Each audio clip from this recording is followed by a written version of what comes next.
여러분 뵙고 싶었습니다. 네, 우리 옆에 있는 성도님들과 인사하시겠습니다. 보고 싶었습니다. 인사하시겠습니다. 보고 싶었습니다. 감사합니다. 진짜 보고 싶으셨죠? 정말 보고 싶었습니다. 네.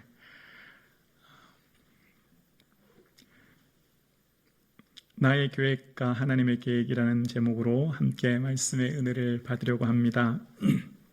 우리는 각자의 인생의 계획과 소원이 있습니다. 각자의 삶의 길이 있는 거죠. 미래를 향한 계획과 소원이 각각 있습니다. 그래서 자기가 계획하고 소원하는 일들이 그 길이 잘 이루어지면 우리는 기쁘고 스스로 생각할 때 나는 참 성공한 인생이다 이렇게 생각하지만, 반대로 우리가 소원하고 계획하는 일들이 실패하거나 막히면 우리는 낙심하게 됩니다.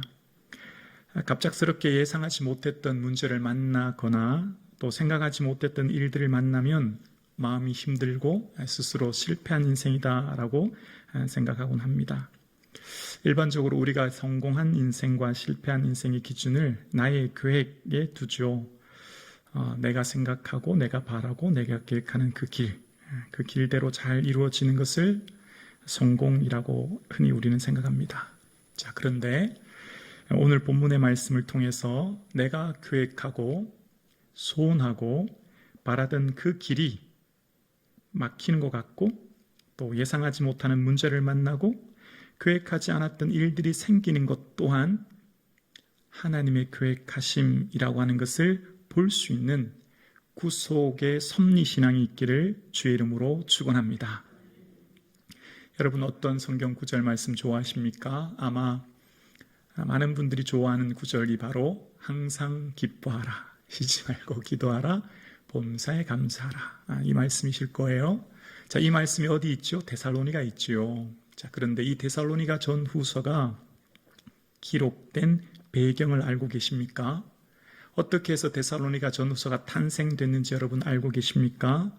그것은 바로 사도 바울이 계획하지 못했던 상황 가운데 만났을 때, 맞닥뜨려졌을 때 탄생된 것이 바로 데살로니가 전후서입니다. 여러분, 신약 성경을 보면 무슨 루스드라서, 이고니온서 이런 거 들어본 적 없으시죠? 대신 데살로니가 전서, 고린도 전후서, 빌립보서, 에베소서는 우리가 서신서를 통해서 익히 잘 알고 있습니다.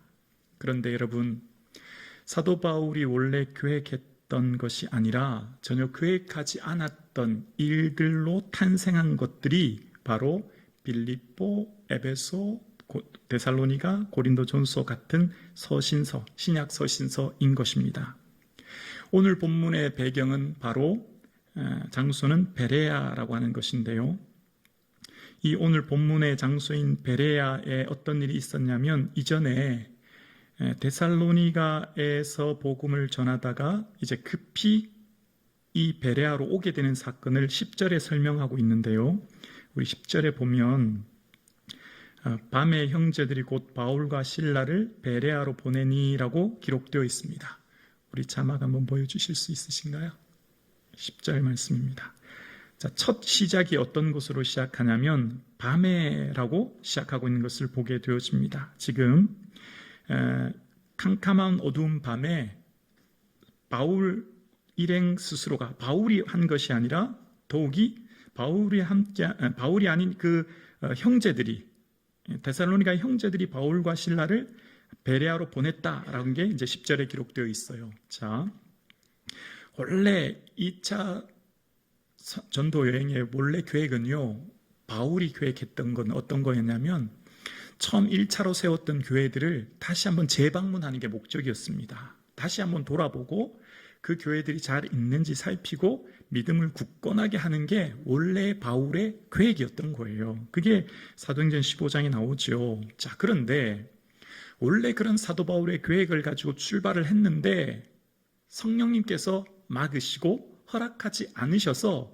그 계획의 방향이 아시아에서 유럽인 마게도냐로 계획의 방향이 바뀌어지게 되는 겁니다. 그리고 만난 곳이 빌립보였고 지난 시간에 보았던 데살로니가에 도착한 겁니다. 데살로니가에 도착했는데 또 그곳에서 문제를 만나죠. 유대인들이 바울 일행을 시기한 겁니다. 그리고 그들이 이 조직폭력배를 동원해서 사도 바울과 그 일행을 잡으려고 사도 바울이 머물고 있는 야손의 집에 급습해요. 그런데 사도 바울은 이미 그 자리에 떠나고 없는 상태가 된 겁니다. 그래서 야손과 그 사람들을 보석금을 받고 풀어줬다. 이제 그런 내용이 지난 시간입니다. 여기서 보석금이라는 원어가 가치 있다라는 것으로 보아 단순히 금전적인 것뿐만 아니라 이제 이 서약서, 각서를 쓴 것을 생각해 볼 수 있어요. 왜냐하면 지금 이들이 정치범이었기 때문에 다시금 바울 일행을 만나지 않겠다. 그리고 그들을 보면 신고하겠다. 뭐 그런 각서를 쓴 것을 생각해 볼 수 있어요. 그래서 바울이 다시 데살로니가에 가는 것은 사실상 어렵게 된 거죠. 자, 그런 상황 가운데 그 밤에라는 단어와 곧이라는 단어를 통해서 데살로니가에서 사도 바울이 얼마나 급박하게 그곳을 떠났는지를 생각해 보게 되어집니다. 그러니까 유대인들이 조직폭력배를 동원해서 이 집 저 집 뒤지고 있고 그런 급박한 상황 가운데 절박한 심정으로 그 밤에 데살로니가를 떠나서 이곳 베레아까지, 그것도 데살로니가에 있는 믿음의 형제들이 함께해서 이곳에 오게 된 겁니다. 거리는 한 100km 정도고요. 한 3일 정도 길입니다. 그래서 이렇게 갑자기 밤에 떠났으니 데살로니가에 있는 성도들은 바울이 이 위급한 상황을 만났다고 우리를 버리고 비겁하게 떠났구나.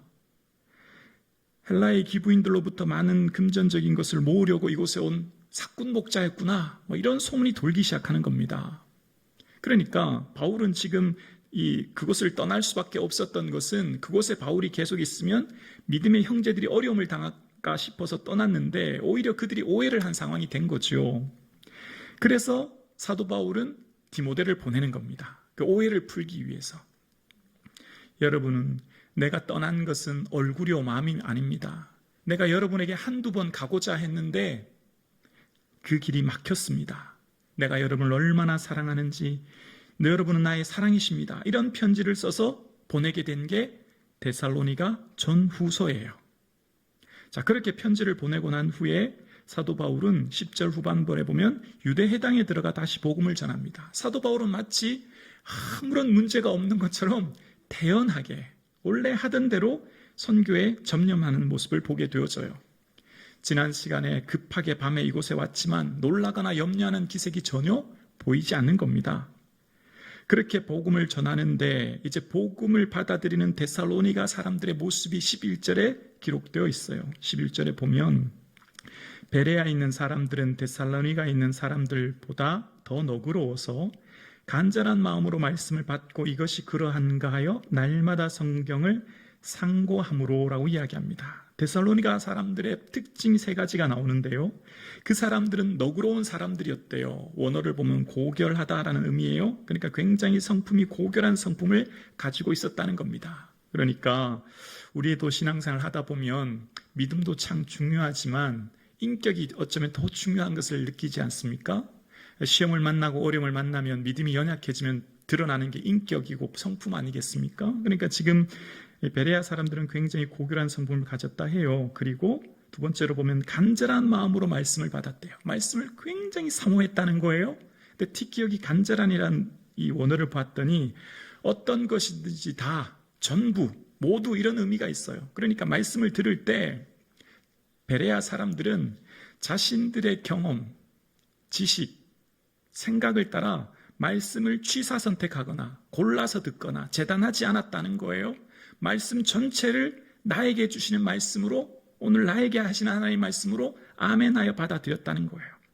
그러니까 지금 바울을 통해서 말씀하는 그 복음을 나의 생각, 지식, 경험에 의해 이리저리 죄보고 판단하고 재단하는 게 아니라 말씀 전체를 나의 말씀으로 받아들였다는 거죠. 오늘 2부 예배 되시는 사랑하는 성도님, 하나님의 말씀을 나의 경험과 지식으로 인하여서 판단하고 취사선택하여 골라 듣는 것이 아니라 그 말씀 전체가 나에게 주신 하나님의 말씀 되어질 수 있기를 주님의 이름으로 축복합니다.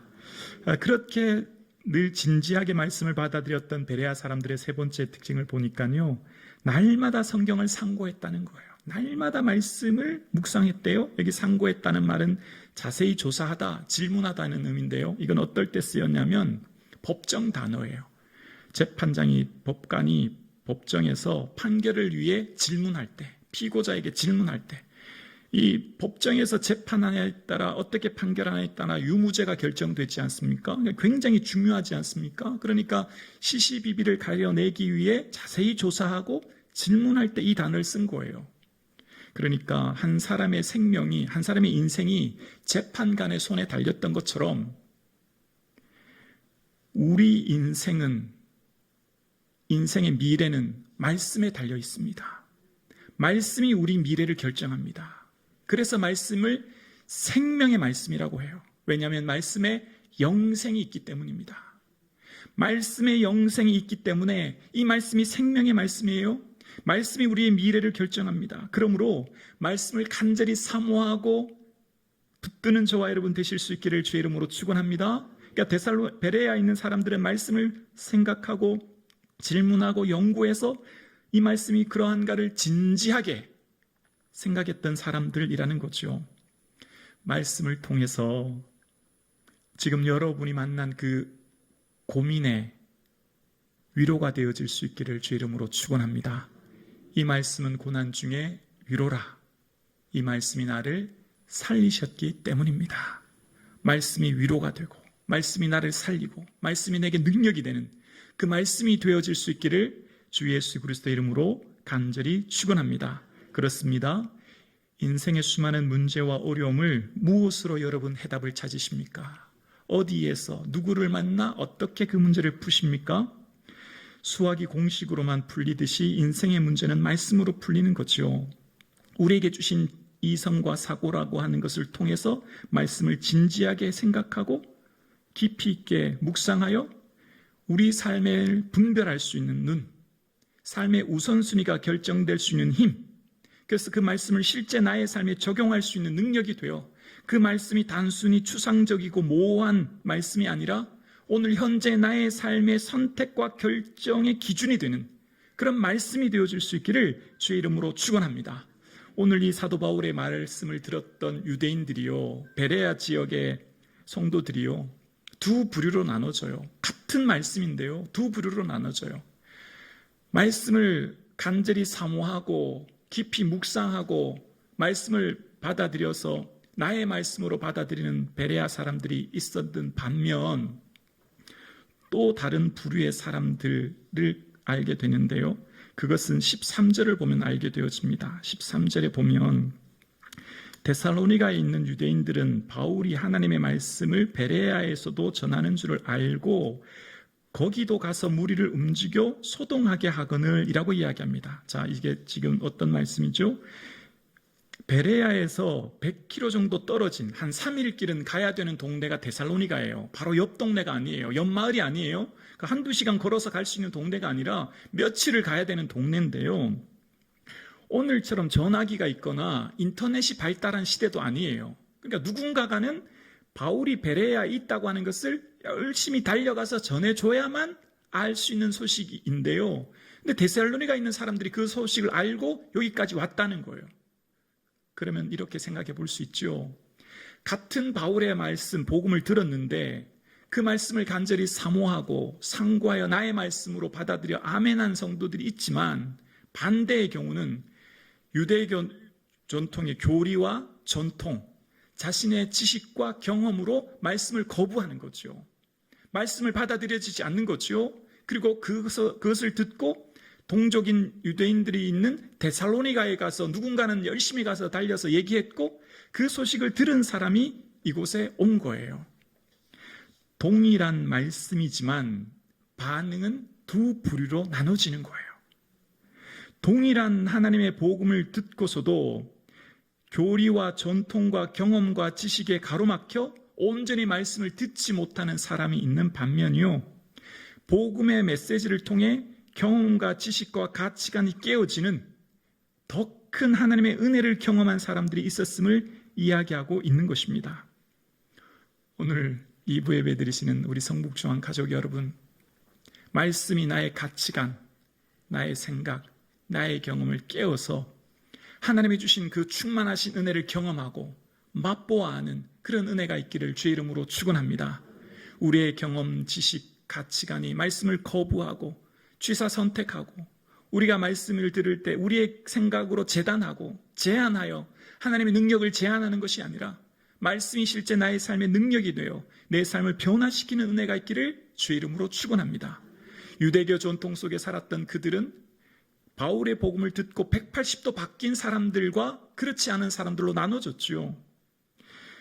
그리고 그들의 그 복음을 전했을 때에 이제 또다시 데살로니가에 있던 사람들이 이 베레아까지 와서 소동을 일으키는 겁니다. 또다시 문제가 생긴 거예요. 그래서 또 급박한 일이 일어나죠. 14절에 보면 형제들이 곧 바울을 보내어 바다까지 가게 하되 실라와 디모데는 아직 거기 머물더라. 15절이요. 바울을 인도하는 사람들이 그를 데리고 아덴까지 이르러 그에게서 실라와 디모데를 자기에게로 속히 오라 하라는 명을 받고 떠나니라. 아멘. 자, 지금 바울이요, 베레아에서 무려 320km 떨어진 아테네까지 간 거예요. 어떻게 해요? 전혀 계획하지 않았습니다. 예기치 않았던 문제를 만난 거죠. 자기 스스로 계획해서 아덴에 온 게 결코 아니에요. 데살로니가에 있는 사람들이 그를 데리고 아덴까지 오게 한 거예요. 지금 2차 전도여행의 일정을 한번 보세요. 빌립보에 온 것도, 데살로니가에 온 것도, 베레아에 온 것도, 그리고 앞으로 온 아덴까지도 지금 스스로가 계획하고 준비해서 왔다기보다는 갑작스럽게 길이 막히고 혹은 문제를 만나고 어려움을 당해서 여기까지 온 거죠. 그럼 여러분 같으면 어떤 생각 드시겠습니까? 여러분이 계획하고 준비했던 일들이 아니라 누군가에 의해 혹은 길이 막혀서 어떤 어려움이 있어서 지금 그 삶의 자리를 살아가고 있다면 우리 마음에 이런 생각 들지 않겠습니까? 하나님, 내 인생이 왜 이렇습니까? 왜 계획하는 것 하나 제대로 되는 게 없습니까? 내 인생이 왜 이렇게 어렵게 합니까? 라고 하는 마음의 불평과 원망이 들어야 되지 않겠습니까?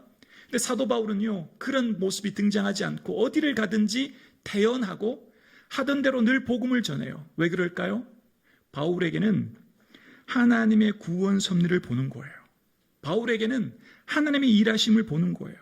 모든 상황 속에서 하나님은 하나님의 백성을 구원하시기 위해 하나님께서 친히 당신의 뜻을 한치의 오차도 없이 이루어가고 계심을 바울은 본 것입니다. 하나님께서는 보잘것없는 자신을 통하여 하나님의 심요막직한 구원의 섭리를 내 생각으로는 막힌 것 같고 내가 예상하지 못한 문제 속에서도 하나님이 일하고 계시고 하나님이 구원의 역사를 이루고 계심을 바라본 것이죠. 그래서 그 모든 사건과 일들 속에서도 하나님께서는 하나님의 일하심을 바라보았기 때문에 바울은 낙심하거나 불평하는 것이 아니라 오히려 삶을 태연하게 주어진 삶의 자리를 충실하게 살아갈 수 있는 힘이 여기서 나오는 것이었습니다. 데살로니가의 유대인들, 사도 바울의 사역을 방해하고 힘들게 했던 사람들은 그들까지도 주의 뜻을 이루며 기여하는 삶이 된 거죠. 오늘 2부 예배 드리시는 사랑하는 성도님, 여러분이 계획하고 바라고 소원하는 일들이 혹 막히고 혹 그 일대로 되지 않아 낙심 가운데 이 예배를 드리고 있지는 않으십니까? 서두에 말씀드렸던 것처럼 내 계획, 내 소원, 내 가는 길이 잘 되어져서 성공한 인생이 아니라 뒤를 돌아보니 내 삶의 지금 현재의 상황을 보니 내 소원, 내 계획이 아닌 갑작스럽게 만난 예기치 못한 문제와 어려움으로 길이 막혀서 마치 실패한 것처럼 생각이 들지 않았습니까? 그 기준이 무엇이었습니까? 나였죠, 나. 내 기준, 내 계획, 내 생각, 내 비전이었지요. 자, 그런데 여러분 잘 생각해 볼까요? 지금 여러분이 품고 있는 그 생각, 계획, 비전 누가 넣어주셨을까요? 하나님이 여러분에게 넣어주신 거예요. 너희 안에 행하시는 이는 하나님이시니 자기의 기쁘신 뜻을 위하여, 뭘 위하여? 하나님의 뜻을 위하여 너희에게 소원을 두고 행하게 하신다라고 빌립보서 2장 13절에 말씀하십니다.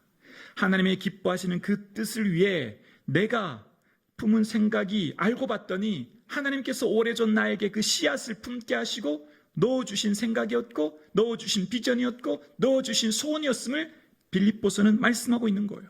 사도 바울이 바로 이 구원의 섭리를 본 것이죠.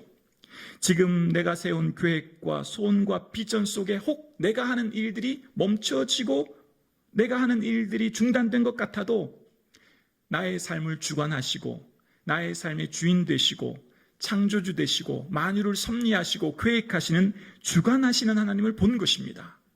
역사를 주관하시고 나의 인생을 주관하시는 분은 살아계신 하나님이신 줄로 믿습니다. 여러분, 나의 인생의 소원과 계획대로 되지 않아도 염려하지 않은 힘이 여기 있는 거예요. 주관하시는 하나님을 본 거예요. 사람이 마음으로 자기 길을 계획할지라도 그 걸음을 인도하시는 이는 여호와 하나님이신 줄로 믿습니다. 그래서 바울은 바울의 계획과 의지와 계획대로 지금 이 아덴에 온 것이 아니라 길이 막히고 예상하지 못한 문제를 만나고 어려운 문제를 만나 왔지만 그 가는 곳곳마다 빌립보에서 데살로니가에서 아덴에서 가는 곳곳마다 그는 태연하게 주어진 삶의 자리를 충실히 지키며 하나님께서 주신 본질적인 비전, 그 사명에 충실히 살아가는 거죠. 우리 인생길을 계획해도 인도하시는 분이 하나님이심을, 비록 막히고 실패하는 길 같지만 그것을 통해서도 하나님 일하고 계심을, 한치의 오차도 없이 일하시는 하나님을 바라보았기에 바울은 절망하거나 낙심하지 않은 겁니다. 오늘 2부 예배 드리시는 사랑하는 성도님들의 삶도 현재의 삶에 주어진 자리에 내 계획, 내 생각대로 되지 않고 혹 길이 막힌 것 같아도 그러나 하나님은 일하고 계십니다. 그러나 하나님은 역사하고 계십니다. 그러나 하나님은 주관하고 계십니다. 그러나 하나님께서는 그 일로 통하여 하나님의 선하신 뜻을 나타내 보이시는 줄로 믿습니다. 내가 세운 계획도 내가 세운 것이 아니라 하나님이 우리 안에 소원을 불어넣어 주셨고 미처 예기치 못한 문제를 만난 것까지도 주관하시는 그분을 바라볼 수 있는 눈, 그거 바로 구원의 섭리인 거죠.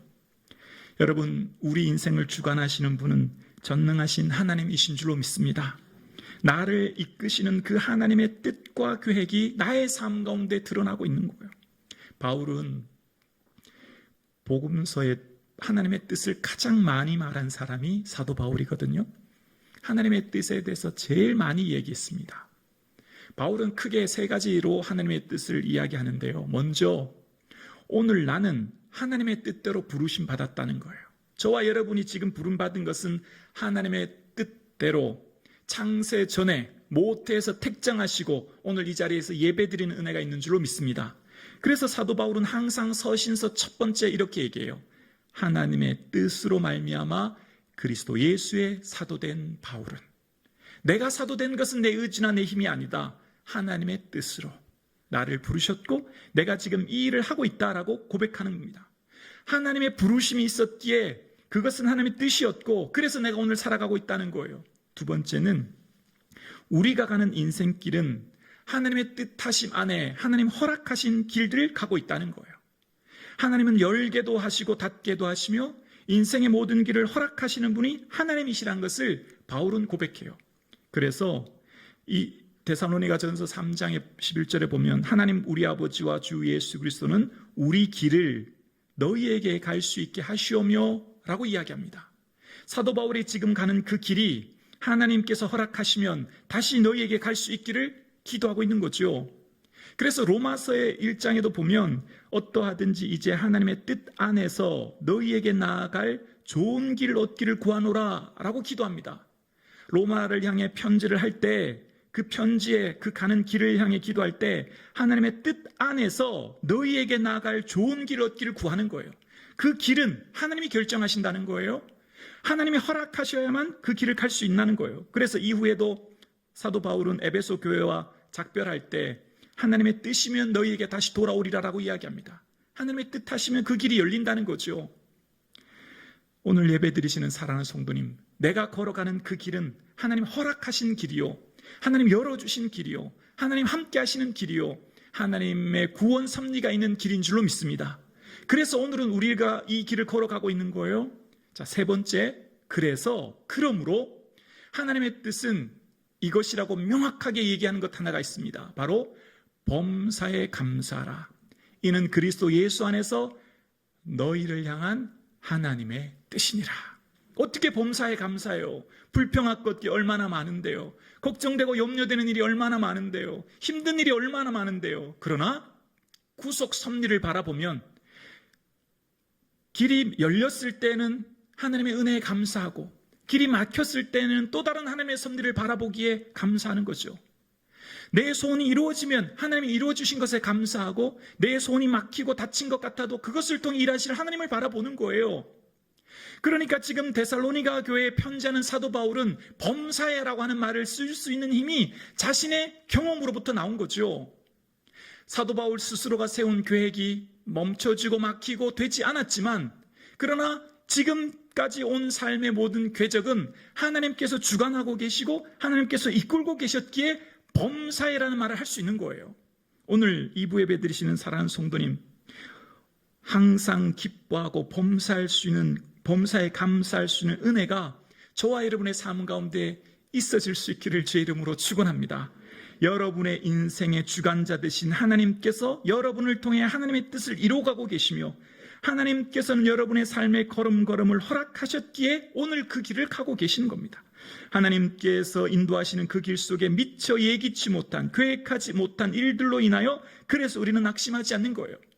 그래서 사도 바울은 2차 전도여행 시에 잉태된 빌립보, 데살로니가, 고린도, 에베소 같은 서신서가 다 이때 잉태된 것입니다. 1차 전도여행 때 더베, 루스드라, 이고니온 같은 지역에서는 서신서가 등장하지 않지만 2차 전도여행 때 내가 계획하지 않은 일들 속에 이루시는 하나님은 서신서를 잉태하게 하신 것이죠. 그래서 범사에 감사할 수 있는 거예요. 이것 또한 하나님께서 일하심을 바라보는 것, 나의 계획 안에 하나님의 뜻이 있고 혹 내가 가는 길 속에 막혀도 그것을 통해 넘어 일하시는 합력하여 선을 이루실 주님을 바라볼 수 있기를 주의 이름으로 축원합니다. 그 믿음 안에 하루하루 살아가며 믿음의 길을 걸어갈 수 있기를 주의 이름으로 축원합니다.